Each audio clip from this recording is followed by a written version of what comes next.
오늘은 엉킴이라는 제목으로 하나님 말씀 나누려고 합니다. 우리 옆 사람과 한번 인사할까요? 벌써 4년입니다. 또 4년의 빵빠레를 아기가 터뜨려주죠. 지난주에 설교하신 이영준 목사가 이런 말을 하더라고요.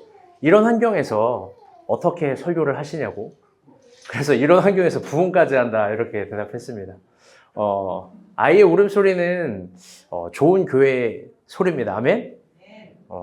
저러길 사모해야 되고 여러분도 곧 저렇게 될 거예요. 축복합니다. 네, 감격스러운 4주년입니다. 그래요. 어떤 설교를 할까 한참을 고민했습니다. 그런데 오늘은 이중섭 화백에 관한 이야기를 조금 하려고 합니다. 정현 형제 저 잘 보여요? 절대 안 보일 것 같은데 보이세요? 오늘 또 이렇게 정주희자매랑 같이 또 오늘 좋네요. 네, 알겠습니다. 여러분은 이중섭 화백에 대한 이야기를 한번 들어보셨나요? 제가 가장 좋아하는 미술가입니다. 잠시 그림 하나 보도록 할게요. 예쁘죠? 여러분 딱 이거 보면 어디 생각이 나요? 맞추면 농부요? 복도요. 네, 제주도 성산일출봉이고 제주도에 있는 귤 수확하는 장면이에요. 넘겨주세요. 그리고 또 제주도에 있는 닭들 뭐 이렇게 그린 겁니다. 씨름들. 네, 넘겨주세요. 여기까지. 네, 그 전. 이중섭 화백이라는 사람은요.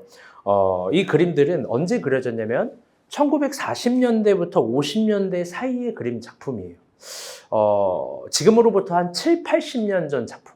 이 작품을 보면서 낙서 같다.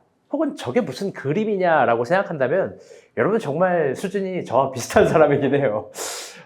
그런데 사실 이 자체가 놀라운 거예요. 7, 80년 전에 이런 작품을 그릴 수 있다라는 것이.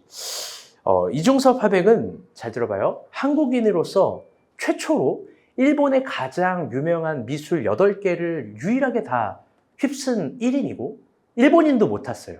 그리고 또 프랑스와 독일, 이탈리아에서 개최하는 세기 100세년 루블르상에서도 대상을 받은 유일한 1인입니다. 근데 슬프게도 윤동주 시인처럼 그가 살아서 이런 상을 받은 게 아니라 죽어서 그리고 죽고 나서 그의 작품이 놀랍게 평가받고 있는 중입니다. 그의 그림이 전 세계를 감탄하는 것은 그의 표현력 때문에 그렇습니다. 모든 그림을 5가지 이하의 색상으로만 표현을 하고 붓은 딱 2개로만 사용합니다. 그리고 또 그림을 그릴 때 가장 밑작업인 드로잉을 하게 되는데요. 드로잉 따윈 하지 않고 그냥 붓으로 그림을 만들어 가는 겁니다. 무엇보다 진짜 놀라운 건 이중섭 화백은 이 모든 작품을 자신의 방, 집 전체인 2평짜리 공간에서 만들었다는 거예요. 그리고 그 2평짜리 앞마당. 저는 이중섭 화백을 정말 좋아해서 제주도를 가게 되면 언제나 강정마을을 가고 좀 여유가 남으면 그 다음 거의 가는 데가 이중섭 화백의 생가입니다. 아내를 꼭 데리고 갑니다. 우리도 저렇게 살자고. 이중섭 화백의 생각을 가게 되면 정말 단 2평짜리 공간에서 그리고 그 앞마당에서 그 곳에서 그가 그림을 그린 겁니다. 그거를 보게 되면 저는 정말 여러 가지 생각이 듭니다. 저 공간에서 세계를 감동시킬 무서운 것들이 나온 거예요. 어떻게 이렇게 나왔는지는 좀 이따 한번 설명을 드릴게요. 여러분도 제주도 가면 물회나 짬뽕 이런 거 먹지 말고 꼭 이런 생가를 가보세요. 또 다른 지역을 가도 나름 우리나라에 유명하신 분들의 생가를 가보세요. 의미 있는 시간들이 될 겁니다. 아멘? 네, 여행 꿀팁이에요. 뭐 아멘까지는 아니고. 그런데 여러분 이쯤 되면 궁금할 겁니다. 이렇게 대단한 사람이라고 하는데 이 그림이 얼마일까? 이중섭이 유명한 건 그림 활동으로도 유명했지만 살아생전에 노동을 따로 하고 작품을 돈으로 팔지 않았던 거예요. 그는 자신의 드로잉이 전 존재라고 생각을 해서 자신의 존재 자체라고 생각해서 그거를 판다라는 건 영혼을 판다라는 의미로 생각을 했던 거예요. 특히 그때 시대상은 6.25 전쟁 그리고 일본인들이 한국에 있었던 상들이었기 때문에 더 그는 그렇게 좀 보수적인 관점을 가졌습니다. 그런데 그가 그의 아내를 위해서 그림 하나를 팔게 했습니다. 집이 너무 어려우니까. 그의 아내는 일본 사람인데요. 야마모토 마사코라고 일본의 귀족의 딸입니다. 그 어떻게 한국 와서 결혼을 하게 됐어요. 그런데 그냥 힘들면 그림이나 하나 팔아라 해서 팔았는데 지금으로부터 70년 전 한국 가격이 아니라 일본에서 80억에 팔렸다는 거예요. 80억. 그리고 그 작품들을 일본에서 슬슬 내다 팔려고 했는데 이중섭이 결사코 반대를 했고 자신의 2평짜리 생가 집 주인에게는 아내에게는 작품 하나 줬는데 집 생가 주인에게는 작품을 3개를 줬대요. 근데 한국에서는 값으로 쳐주지도 않았답니다. 이게 또 재밌는 거죠. 그리고 이중섭 화백이 죽고 나서 그의 작품을 거의 다 일본이 사갔는데 일본에서 컬렉션을 한국으로 다시 사오는 시간이 있었습니다. 가나 아트홀에서 전시가 됐는데 그때 가격이 500억입니다. 500억. 가장 비싸게 우리나라에서 된 거죠.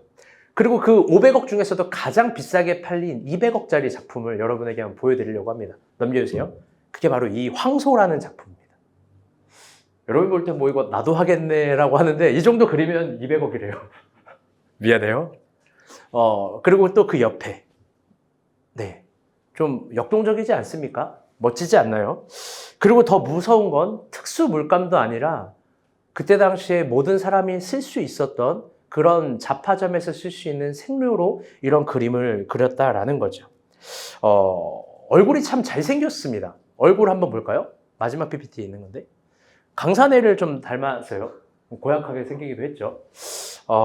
그런데 그가 수많은 그림을 그렸는데 그 그림 중에서 가장 사랑한 작품이 있습니다. 그 작품이 뭐냐면요. 가족이라는 작품이에요. 정확한 플레임은 2아이와 가족인데요. 넘겨주세요. 이거예요. 이게 뭐냐면 붓을 살 돈이 더 이상 없고 물감을 살 돈이 없어서 담배 옛날에 은화제 아세요? 담배 좀 펴보신 분들. 충환이 되게 이게 담배 많이 폈잖아요. 미안해요. 농담이고 충환이 우리 알죠? 청정무구의 사람입니다. 청정무구의 사람. 인간사님이 꼴초라서 한 2-3값씩 가셨나요? 지금도 담배색을 입고 있으신데 농담이에요. 농담이고 담배를 피게 되면 거기 은화지가 있잖아요. 거기에서 볼펜으로 그린 거예요. 근데 이게 눈물 나는 사연인 게 더 이상 펜을 살 돈도 물감을 살 돈도 없다. 나에게 있는 건 가족밖에 없다. 그러면서 가족을 다 떠나보내고 일본으로 6.25 전쟁이 났고 그 가족을 위해서 그동안 살아왔었던 이야기들, 엉킴과 설킴들을 저기다 표현한 거예요. 색을 잘 쓰는 사람이 색을 하나도 쓰지 않고 이중섭 화백은 가장 소중한 인생의 비밀을 깨달았던 겁니다. 그건 뭐냐면 가족이 있어야 자기도 있고 가족이 2평짜리 공간에 있지만 가족이 있을 때 무엇도 할 수 있는 삶의 의미가 있다라는 거예요. 여러분 가족 중요한 거예요. 가족 소중한 겁니다. 아멘? 그래서 그 가족을 만드는 결혼은 더 중요한 거예요. 아멘? 그래서 결혼은 되는 사람이랑 하는 게 아니라 여러분 기도를 진짜 많이 하고 해야 돼요. 아멘? 그래요. 정현 형제 기도 더 많이 하시고 주의자매 더 많이 기도하시고 충환이 지금 금식해야 돼요. 밥을 먹을 틈이 없어요. 찬이 형제 왜 웃어요? 계속 지금 금식만 계속 하셔야 되는 거예요. 지금. 이중섭 화백은 마지막에 그의 작품으로 내비친 게 저런 공간의 미학이었어요. 현대를 살아가는 우리들에게 빠지지 않는 뉴스가 있습니다. 그 뉴스는 공간에 관한 문제입니다. 대한민국에서 청년 그리고 신혼부부로 살아가는 사람들에게 절대 무시할 수 없는 뉴스는 언제나 이 공간에 관한 문제죠. 젊은 날 개인의 젊음을 준비하는 공간도 상당히 힘들거니와 결혼을 하고 함께 살 집을 고를 때는 수많은 스트레스와 염려들이 쌓이게 됩니다. 이게 여간 골치가 아닙니다. 제가 16년 동안 사역을 하면서 수백 명의 사람들이 결혼하는 걸 봤고 결혼도 상담했고 결혼을 준비하는 과정도 봤는데 돈이 많은 사람도 공간에 관해서 자유로울 수 없다라는 아주 놀랍고 신비한 걸 깨달았습니다.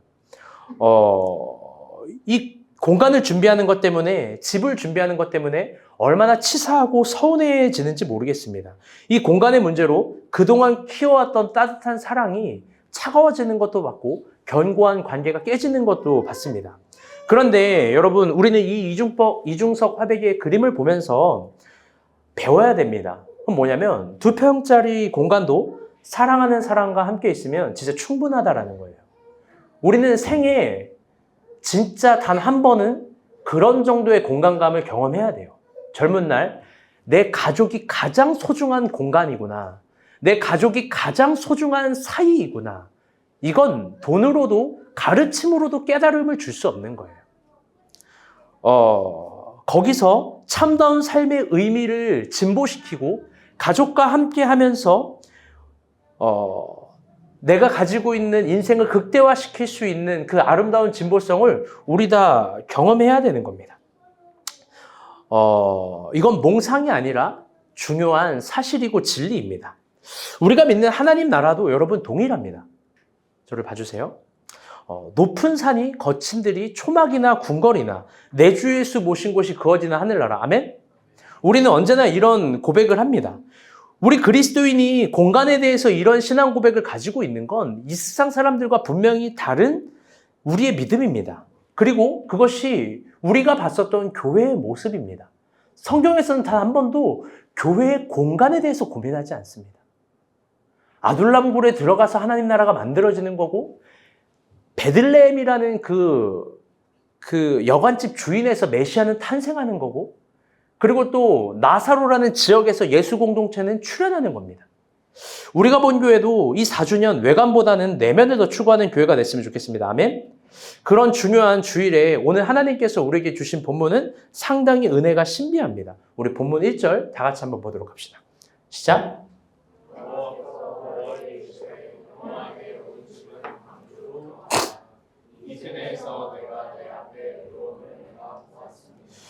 오늘 본문을 보게 되면요, 오랜만에 창세기인데요. 제가 요즘 개인적으로 읽고 있는 성경이 창세기입니다. 큐티로 안 했는데 하나님이 세상을 물로 심판을 하십니다. 그렇죠? 근데 사람뿐만 아니라 호흡이 있는 모든 동물들을 다 심판하세요. 호흡이 있는 동물들을 다 심판하시는데 잠시만요. 노아와 노아의 가족만은 살려줍니다.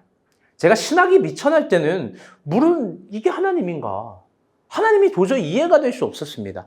다 심판하는 하나님의 성품도 그러하거니와 노아만 살려주시는 하나님의 섭리를 도저히 이해할 수가 없었습니다. 얼마나 외로울까요? 다 죽였잖아요. 하나님이 뭐 이래, 사랑의 하나님이라면서. 신학이 미천할 땐 그렇게 생각을 했는데 점점 신학이 자라나면서 하나님을 깊게 이해하게 되었습니다. 그건 뭐냐면 법을 주신 하나님이 악한 게 아니라 법을 어긴 인간이 사실 악하다라는 거예요. 당시에 수많은 사람들이 악했습니다. 창세기 6장 5절에서 6절을 보면 당시 사람의 악랄함과 하나님의 근심을 볼 수 있습니다. 우리 다 같이 한번 보겠습니다. 시작!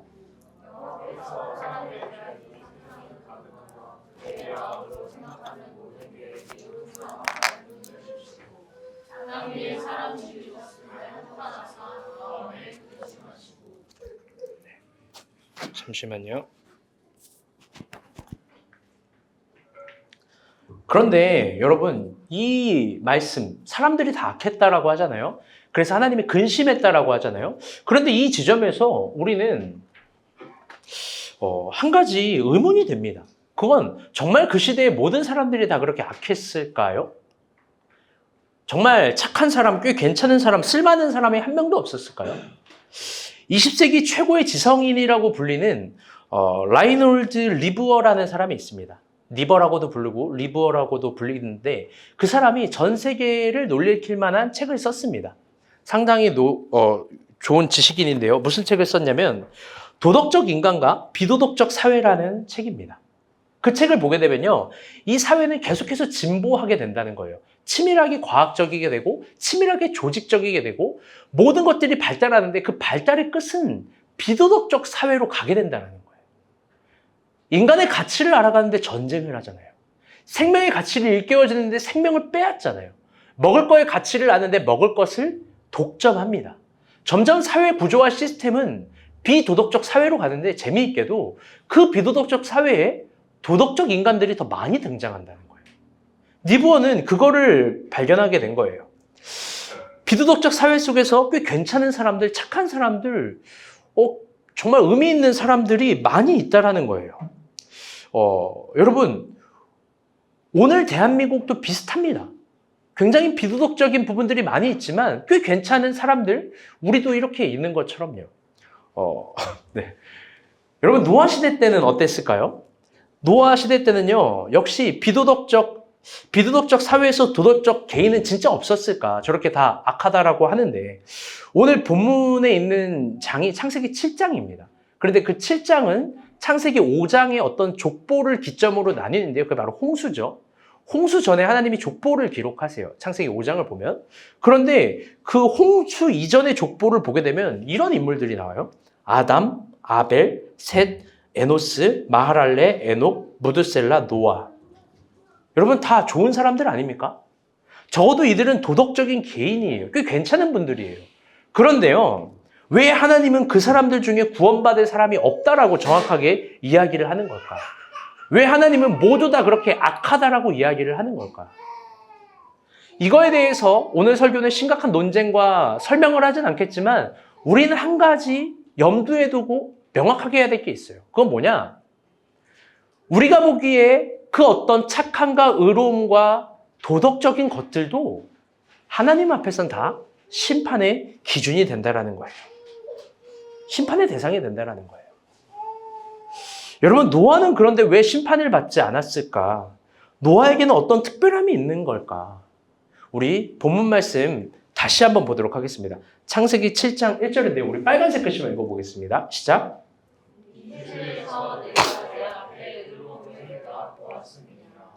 아멘. 하나님은요, 그가 특별한 이유를 그의 의로움을 보았다라고 이야기를 합니다. 여러분, 노아가 의롭대요. 의롭기 때문에 너는 방주에 들어가라고 합니다. 의롭기 때문에 너는 죽지 않는다라고 얘기를 해요. 그런데 그 의로움이요, 개인의 착함과 행실과 정의의 차원과 선함, 그런 비도덕적 사회에서 도덕적인 차원이 아닌 거예요. 조금 다른 거예요. 노아가 소유한 의로움, 심판의 대상이 되지 않았던 그 의로움은 어떤 걸까? 우리 창세기 6장 9절을 보면서 한번 생각해 봅시다. 시작.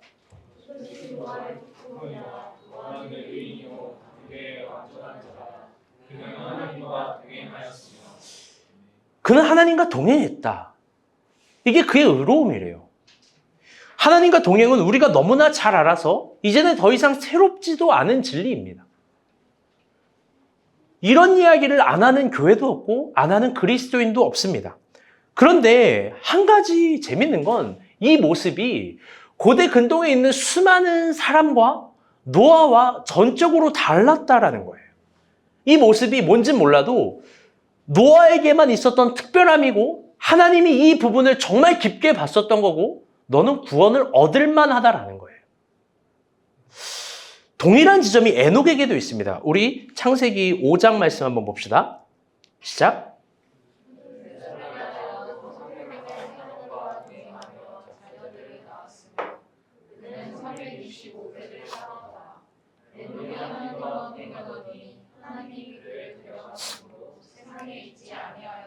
아멘.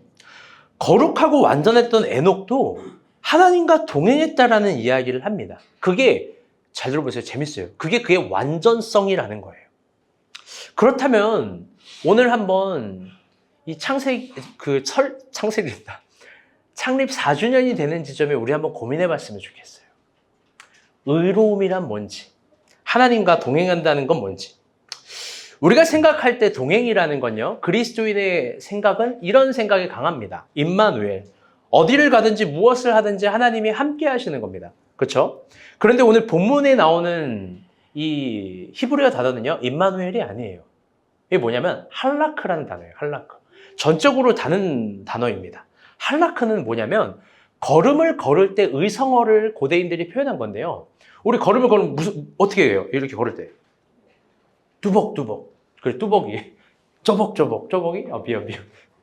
그런데, 미안해요. 고대 근동 사람들은요, 할라크라는 단어를 그렇게 걸음을 걷는 표현으로 의성을 한 거예요. 이게 용례는 뭐냐면 한 성인이 이렇게 걷는 것도 걷는 거지만 누구와 동행할 때 걸음을 의성어로 쓴 거예요. 가장 많이 쓰는 용례는 부모와 아이예요. 부모와 아이가 걷는 모습을 할라크로 본 거예요. 여러분, 아기랑 걸어보셨나요? 우리는 결혼을 안 하고 결혼을 해도 아직 아이가 없으신 분은 걸을 때 앞만 보고 걸어요. 결혼을 하신 분은 옆 정도는 보겠죠. 그런데 아이 부모들은 앞을 보지 않고 앞을 걸어요. 몰랐죠? 여러분, 아이가 있으면 아이만 보고 걸어요. 신기해요. 아이를 보면서 앞도 보고 옆도 보고 위도 보고 아래도 보고 눈이 360도예요. 우리는 걸을 때 이 계란진 것처럼 해서 손을 가볍게 걷죠? 아이 있는 부모들은 어떻게 걷는지 알아요? 짐을 들쳐매고 공격도 하고 방어도 하면서 뭐 UFC 공수전환을 하듯이 엄청나게 손놀림으로 빠르게 걷습니다. 몸은 언제든지 아이를 보호하게끔 희생이 돼요. 물론 또 이제 박 목자님은 그렇게 걷지 않아요. 하은이가 스스로 자립하라고 하은이를 내보내요, 앞으로. 근데 보통 부모들은 아빠도 그렇게 걸어요? 그래요, 미안해요. 그렇게 걸어요. 그러면서 굉장히 거칠어지는데 목소리는 어떻게 되는지 알아요? 모든 위협에 대해서 긴장하고 예민하지만 목소리는 따뜻해요. 얘야, 그렇구나, 우쭈쭈 앞을 봐야지. 사실은 굉장히 스트레스 받아요. 아기가 도로로 갈지 다른 사람을 칠지 누가 다른 아기를 칠지. 그런데 아이한테 부드럽게 얘기하는 거예요.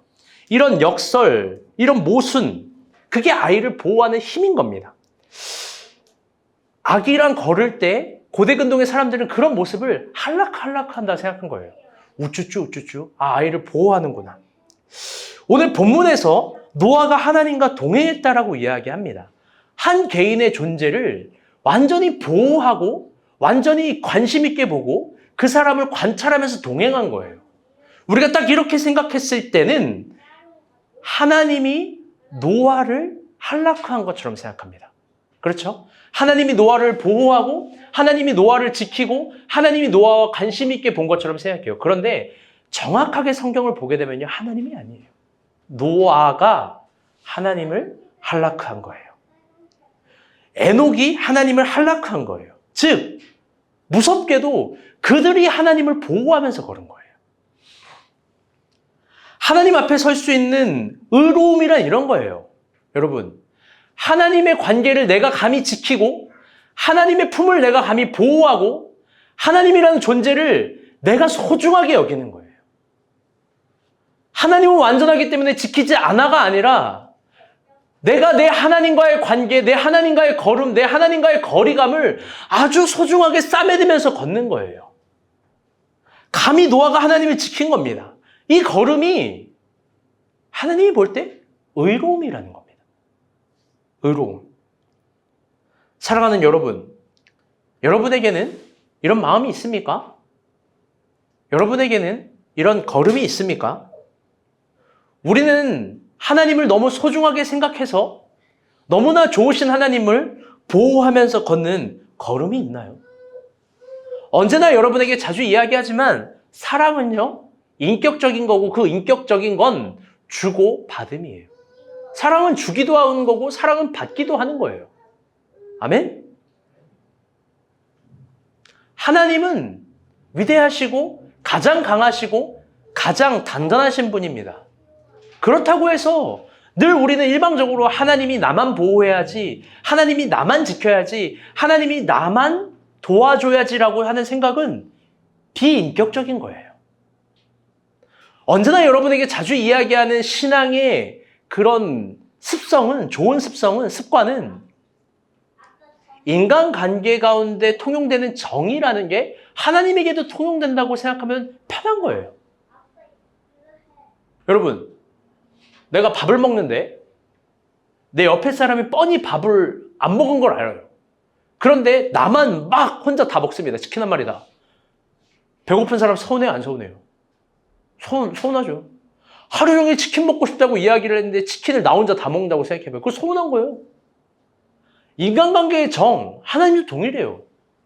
야훼가 질투를 한다? 나는 질투하는 하나님이다라는 건 나는 너네를 향해서 서운하고 아쉽고 섭섭하고 그런 감정이 살아있는 하나님이라는 거예요. 왜? 그게 사랑이니까. 그게 사랑이니까. 하나님을 보호하는 걸음이 어쩌면 진짜 멋진 신앙의 처음 시작인지 몰라요. 하나님과의 관계를 소중하게 여겨서 그 관계를 내가 껴안고 싶고 그 관계를 지키려고 하는 모든 자연스러운 노력들이 진짜 위대한 신앙의 진수인지 모르겠습니다. 어쩌면 예수님이 율법을 비판한 건 율법의 정신을 잃어버린 그들의 행위를 비판한지 모르겠어요. 율법이 만들어진 이유는 하나님을 사랑하는 그 외곽을 보여준 거예요. 경계를 보여준 거예요. 그 형태를 보여준 거예요. 사랑하는 마음이 없이 율법을 지키려고 할 때 예수님은 그걸 비난했던 겁니다. 오늘은 조금 냉정한 이야기를 해봅시다. 따뜻한 이야기를 해야 되는데 오늘은 좀 무서운 이야기도 해봅시다. 여러분, 하나님 앞에서 이런 걸음이 없는 사람은 미안해요. 저를 포함해서 하나님을 소유할 수는 없는 거예요. 하나님께 은혜를 구할 수 있죠. 하나님께 도움도 요청할 수 있습니다. 그런데 하나님을 소유하는 건 다른 차원입니다. 너무 중요해서요. 제가 말씀을 하나 불러드릴게요. 한 명씩 찾아봤으면 좋겠어요. 이 충환 형제는 시편 91편 14절을 찾아보시고요. 찬희 형제는 잠언 8장 17절을 찾아보시고 우리 연미자매는 잠언 8장 21절을 찾아보세요. 상현 형제는 요한복음 14장 15절을 찾으시고 인간사님은 요한복음 14장 23절을 찾으세요. 충환 형제부터 한번 읽어봐 주세요. 하나님이 가라사대 저가 나를 사랑한즉 내가 저를 거두리라 저가 내 이름을 안즉 내가 저를 잠언 8장 17절 찾아서 읽어봐요. 나를 사랑하는 자들이 나의 사랑을 입으며 나를 간절히 찾는 자가 나를 만날 것이니라. 잠언 8장 21절 한번 보세요. 이는 나를 사랑하는 자가 재물을 얻어서 그 곳간을 채우게 하려 함이니라. 요한복음 14장 15절 읽어주세요. 너희가 나를 사랑하면 나의 계명을 지키리라. 요한복음 14장 23절 읽어주세요. 23절이요? 네. 예수께서 대답하여 이르시되 사람이 나를 사랑하면 내 말을 지키리니 내 아버지께서 그를 사랑하실 것이요 우리가 그에게 가서 거처를 그와 함께 하리라. 여러분, 이 모든 말씀이 공통적인 게 있습니다. 아, 하나님이 나를 사랑하면 사랑인 것 같죠? 그래, 물론 그 1차원적인 차원은 맞습니다. 그런데 거기서 끝이 아니라 사랑을 받는 야훼 응답이 나와요. 나를 사랑하면 내 말을 지키겠지? 나를 사랑하면 내가 너네를 만날 거고, 나를 사랑하면 내가 너네에 와 거할 거고, 나를 사랑하면 그 재물 가운데 내가 들어갈 거야. 여러분, 아주 반대로 이야기하면요, 하나님을 사랑하지 않는 사람은 하나님 얻을 수 없는 거예요. 하나님께 전적이지 않는 사람이 하나님께 기적을 날마다 구하는 것 자체가 기적인 거예요. 교회는 다닐 수 있고 찬양은 부를 수 있고 예배도 드릴 수 있습니다. 그런데 오늘 이 시간 여러분에게 나누고 싶은 건 하나님을 얻는 차원은 다른 거예요. 이게 정말 고차원적인 이야기인데요. 여러분이 하나님의 존재를 구하고 여러분이 하나님의 존재를 내 깊은 관계에 얻기를 원한다면 여러분의 존재를 다시 따라볼게요. 나를 하나님께 드려야 한다. 여러분, 우리가 하나님의 존재를 얻기 위해선 우리가 하나님께 나의 존재를 드리는 수밖에 없는 거예요. 자신의 밭을 팔지 않는 사람은 그 속에 감추인 보화를 절대 얻을 수 없어요. 그 감추인 보화는 어디냐? 다른 밭, 다른 지리적인 위치, 다른 어떤 가능성이 아니라 그 비유는 내 마음에 관한 거예요. 그 보화가 어디 있는지 알아요, 여러분? 그 엄청난 진주, 그 엄청난 밭의 보화, 그건 다 사실 내 마음에 있는 거예요. 내 마음의 무한한 가능성, 내 마음의 그 무한한 위대성. 하나님은 여러분에게 다 그걸 심어놨어요. 다 내 안에 있습니다. 그런데 너무나 안타까운 것은 자기 맛을 다 자기 거라고 생각하는 거예요. 자기가 갖고 있는 부활을 조금 발견하면 그걸 야훼에게 던지지 않아요. 하나님이 우리를 시험한다고요? 하나님이 우리를 유혹한다고요? 맞아요. 이상하죠? 하나님은 그래요. 하나님은 유치해요. 꼭 사랑을 받아야 그게 사랑인 줄 알아요. 여러분, 교회 안 다니고 아브라함과 이삭 사건만 생각해봐요. 그게 하나님이에요? 아들이 유일한데 아들을 주고 아들을 달라는 거잖아요. 여러분, 다윗은 어때요? 다윗성을 준다면서 다윗을 저 맨 끝까지 몰아가시는 거 아니에요? 그리고 그때까지도 보는 거예요. 저놈이 나의 말을 지키나 안 지키나. 유치하지만 그게 하나님의 방식이에요. 사랑하는 여러분, 자신의 어떤 권리도 포기하지 않고 자신의 소중한 것들을 하나님께 드려보지도 않고 자신의 전적인 마음을 그분 앞에 다 헌신하는 마음도 없이 어떻게 그분의 은혜와 기적을 구합니까? 교회 안의 봉사는 위대한 거예요. 교회 안의 섬김은 아주 소중한 거예요. 그래서 여러분 아무나 할 수 없어요. 적어도 우리 교회에서는 아무도 못해요. 이런 헌신은 목자들만 하는 거예요. 목자들이 뭐 자기의 구호와 자기의 취향에 맞아서 하는 줄 알아요? 오늘도 뭐 이것저것 준비했어요. 박지원 간사 뭐 몇 시간 자지도 못했을 거예요. 유영식 형제 막 좀 눈이 퀭해요, 막. 둘을 시키려고 하는 게 아니라 체질에 안 맞는 일일 수도 있겠지만 정현 형제 정현 형제 스타일은 절대 안 맞아요. 엄마가 했어요. 자랑이다, 임마.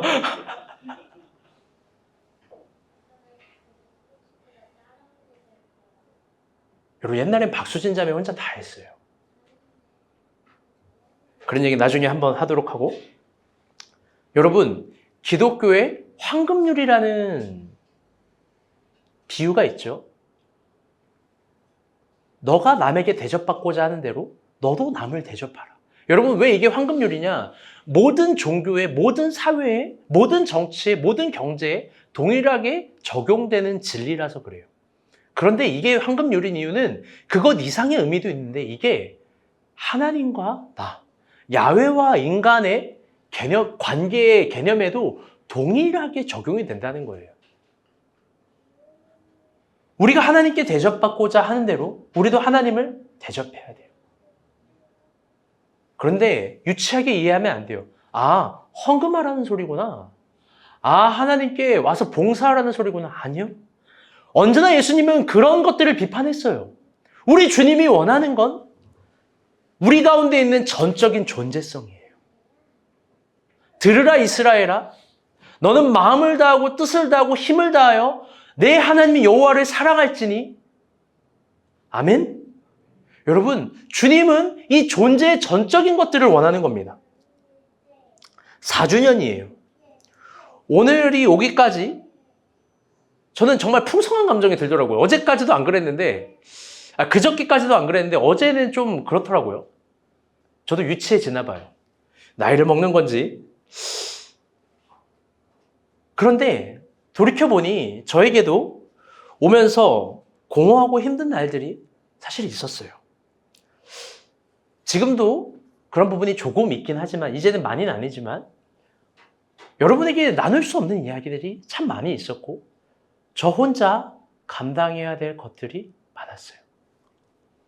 아픔, 슬픔, 고품, 이 저마다의 품계들이 저를 분명히 스스로 끌고 갈 때가 있었어요. 항상 웃고 괜찮다라고 하지만 포기하고 싶은 순간이 있었어요. 얼마나 편해요, 포기하면. 박 목자 인간사 미안하다. 교회가 문을 닫아야 되겠다. 야, 이거 해보니까 나 그냥 일반 교회 가서 있을래. 얼마나 안정적이에요. 그런 순간도 분명히 있었어요.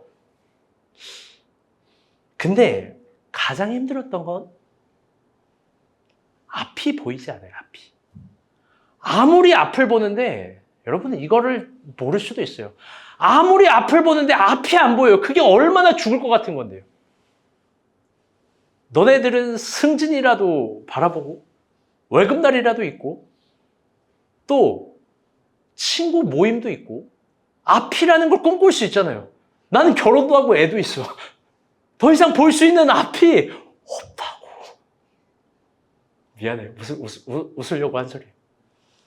근데 가장 힘들었던 어떤 한 날이 있었는데 그날을 설명할 수 없지만 그날 주님이 저에게 레마로 오랜만에 탁 치고 말씀해 주신 말씀이 있어요.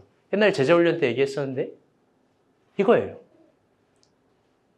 얘야, 일어나. 너 진짜냐? 나는 진짜인데. 하나님이 자기는 진짜래요. 근데 되물었던 거예요. 너는 진짜냐고. 저는 그때 아주 숭고하고 위대한 의미를 깨달았어요. 저는 더 이상 앞을 안 봐요. 내가 진짜인지만 봐요. 내가 하나님 앞에서 정직한지, 내가 하나님 앞에서 진짜 전적인 존재인지만 봐요. 그럴 때 주님이 부어주시는 내가 계산할 수 없는, 내가 잡을 수 없는 위대한 것들이 있어요. 여러분, 저는 이제 속지 않아요. 가짜로 안 살아요. 여러분, 노아는요, 하나님을 보호하기 위해서 걸었더니 하나님을 얻었어요. 자신의 권리를 팔아서 하나님을 구했더니 하나님을 얻었어요. 하나님이 그에게 구원을 주세요. 그런데 그 구원이 뭔지 알아요? 성경을 보면, 오늘 본문을 보면은 그게 방주예요. 우리 오늘 본문 말씀 한 번 더 봅시다. 빨간색 글씨만 한번 읽어볼게요. 시작.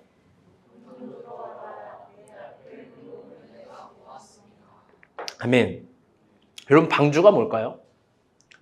우리는 방주라고 하면 다들 배라고 생각합니다. 그런데 창세기에는요, 이 고대 근동, 진짜 고대 근동에는 배라는 개념이 없어요. 배가 어디 있어요? 말도 없는데, 마차도 없는데. 이 배라는, 우리는 방주를 배라고 생각하지만 히브리어로 방주는 테바라는 단어예요. 테바는 뭐냐면 우리 서영 공부한 친구들은 알겠지만 상자예요, 상자. 노아가 인식했을 때 저 명령은 하나님이 상자를 만들려고 했구나로 인식했을 거예요. 테바가 상자니까.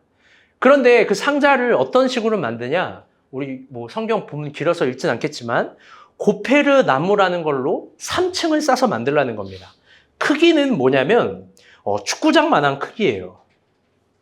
엄청 크다고 막 다들 고증하잖아요. 큰 네모 상자. 그런데 한번 생각해 볼게요. 전 세계가 부셔질 만한 홍수와 폭풍이 왔는데 저 상자는 안 부셔졌어요. 왜 그럴까? 노아 시대 때가 언젠지 모르겠지만 지금으로부터 한 8,000년 이상은 떨어졌을 겁니다. 우리는 8,000년에서 1만 년 후대 사람이 되겠죠. 여러분, 근데 8,000년이 지난 지금의 기술로 배를 만들어도요, 배가 파도에 찢어져요. 일본에 쓰나미가 왔을 때 뭐 그때 당시에는 공개가 되지 않고 지금은 이제 정보가 공개가 됐지만 여러분, 일본의 전투함 6정이 찢어졌대요. 한 정단 이 공차 무게가 3,500톤이에요. 여러분, 이게 잘 안 가실 텐데, 이게 와닿지 않으실 텐데, 여러분, 기아의 스포티지라는 차가 있습니다. 알죠? 중형 SUV예요. 꽤 큰 차예요. 그게 공차 중량이 1,500kg예요. 철이. 여러분, 그럼 배 한정은요, 거기에 30개 더하고도 좀 더 쳐야 되는 강철인 거예요. 그게 여러분 파도에 찢어져요. 놀라지도 않아요? 여러분, 근데 물어볼게요. 왜 방주는 안 부셔졌을까요? 제가 과학적이게 얘기해 볼게요. 성민이 형제 잘 들어봐요. 과학적으로 얘기해 볼게요. 1번, 고페르 나무가 알루미늄과 철보다 더 단단해서. 2번, 이 역청 바르거든요. 역청의 방수 효과가 현대의 용접과 마감보다 더 뛰어나서. 3번, 노아가 현대 기술보다 더 탁월하게, 여러분 심지어 이거 노아가 다 만든 거잖아요. 배 하나 만드는데 수백 명이 달려들어서 만들거든요. 노아 혼자 다 만들었는데 이 노아가 엄청난 이 일론 머스크보다 더한 기술과 스티브 잡스보다 더 혁신적인 어떤 기술력을 갖고 있어가지고. 여러분, 노아의 방주는 왜 안 부셔졌어요? 왜? 여러분, 다들 이런 식으로 접근하는데 절대 이런 식으로 접근하면 안 되는 거예요. 노아의 방주가 부셔지지 않은 이유는 너무나 간단합니다. 우리 창세기 6장 17절, 18절 한번 봅시다. 시작.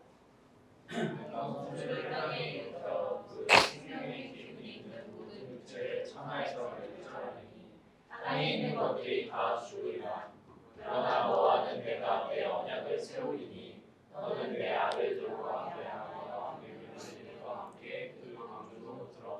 아멘. 여러분, 방주가 부셔지지 않은 이유는 방주의 재원과 조립 방식, 여러분 그것 때문에 부셔지지 않은 게 아니에요.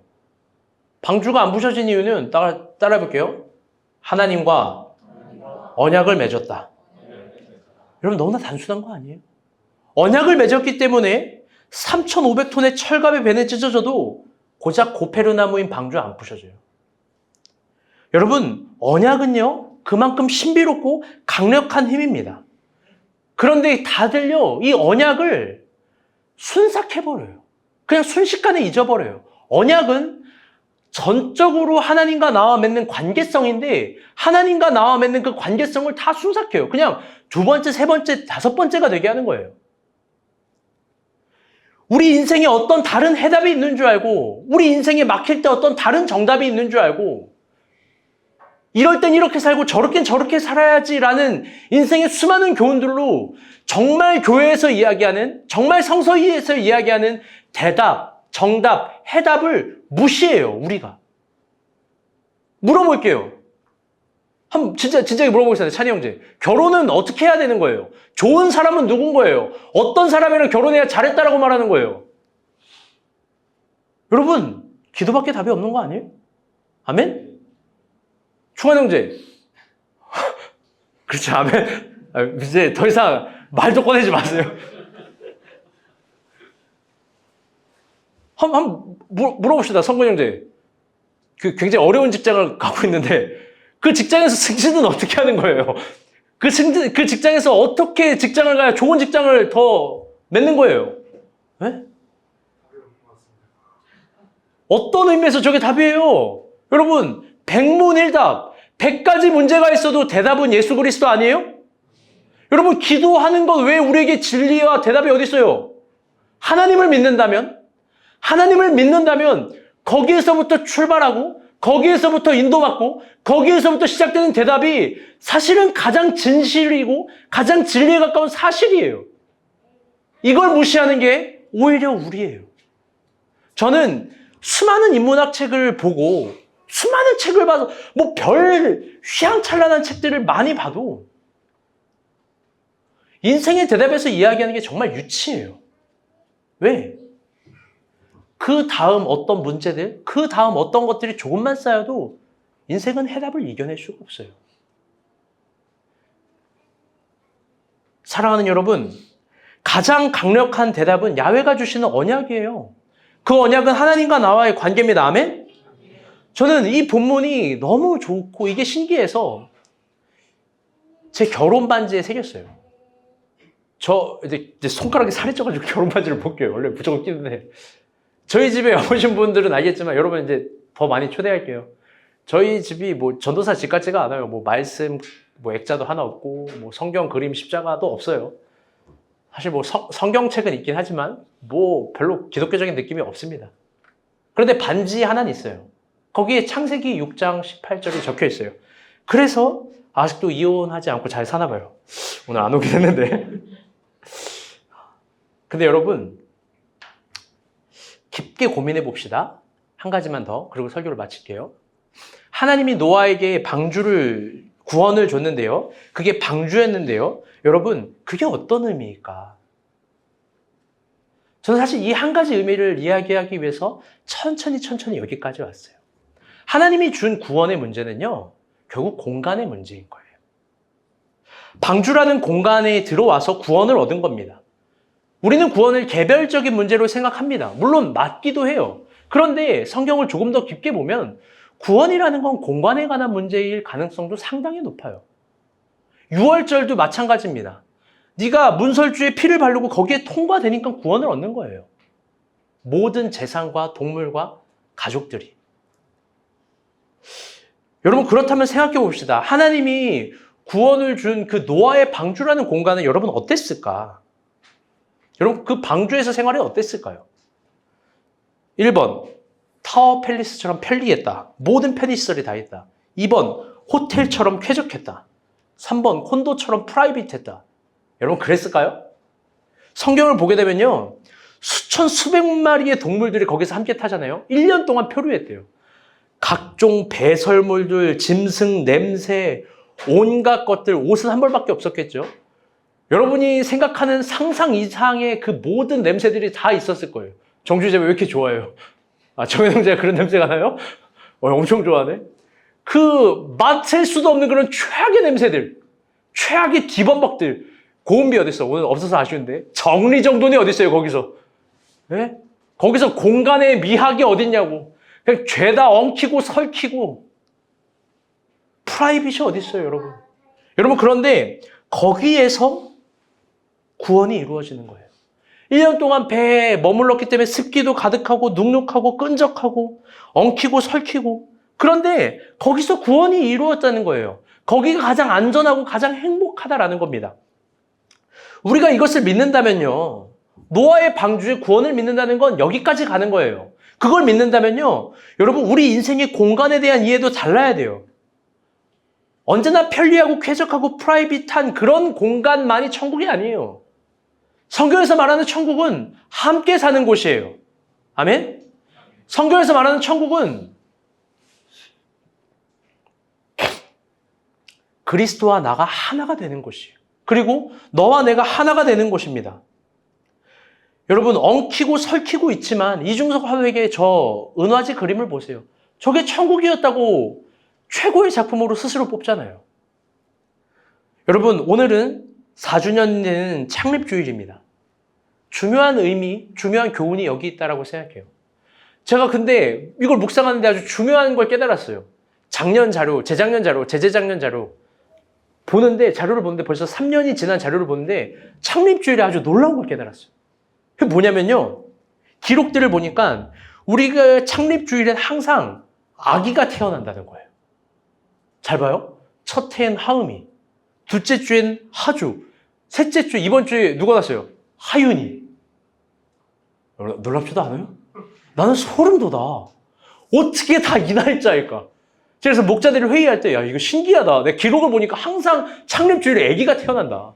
다음은 누굴까? 라고 하니까 용식 형제가 아주 자신감 있는 눈빛으로 저를 쳐다보더라고.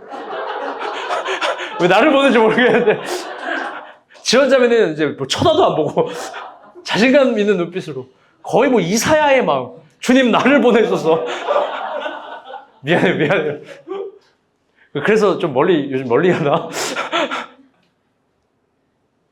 여러분, 잘 봐요. 너무나 놀라운 건요, 이 공간에서 아이가 매년 태어난다는 거예요. 미소만 빼고 다 창립주일에 태어났어, 생각해보니까. 그리고 계속 태어날 거예요. 이 공간에서 새로운 생명이 나타납니다. 우리 어머니 아멘 하잖아요. 어머니 또 아이를 낳고 싶은 거 아니시죠?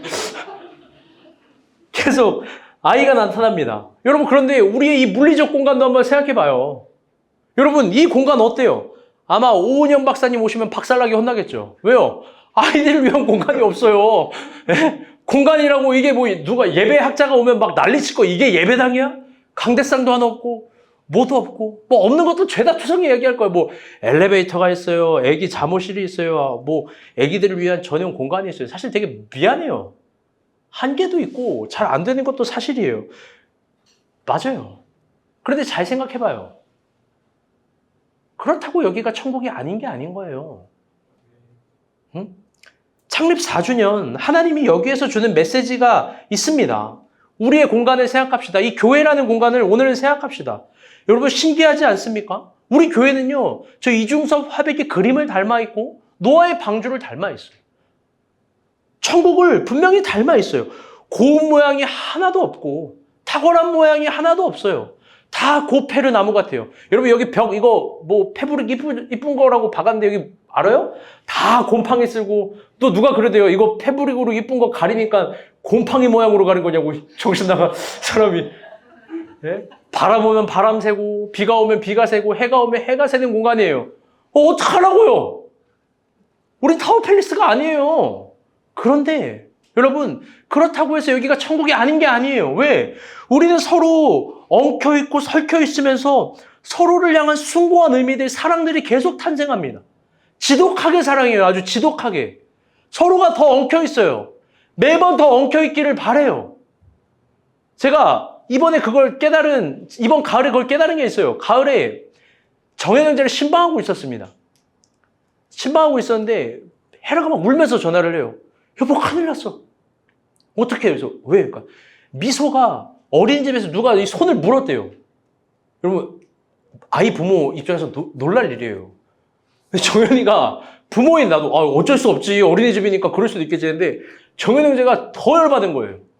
어느 안전이라고 미소를 보냐고 누구냐고. 그러면서 어린이집을 가서 그 아이를 자기가 물어야 끝난대요.